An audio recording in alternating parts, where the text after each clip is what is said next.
Federal investigators spent much of the day at a Plymouth Township cemetery.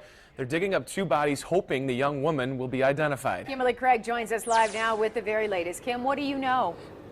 Well, it really is sad to think of just how long the families of these young women, possibly teenagers, have gone without knowing what's ever happened to them. Now, once exhumed, you can see investigators still out there on the scene.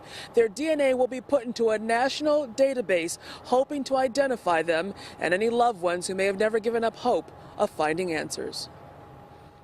All presumed juveniles, so they're all, we think, in the age range that could be a juvenile case.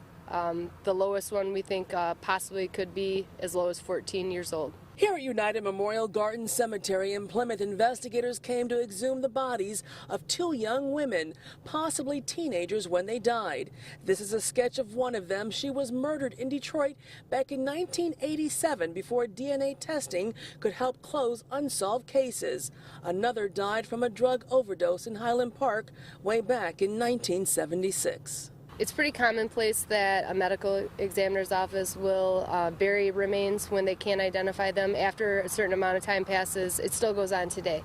However, these cases are all predate DNA, so there was no DNA kept above ground, and that's really why we have to come in here and exhume the remains so we can get DNA working for us. And it was here at this same cemetery a little over a week ago when Michigan State Police, FBI agents, and Detroit police exhumed the body of another young woman who may have been as young as 14 when her body was found in the Detroit River back in the 80s. She was never identified, but perhaps now with DNA, those who loved her can be found. We have her set of remains at the Wayne County Morgue already, and she's being analyzed now.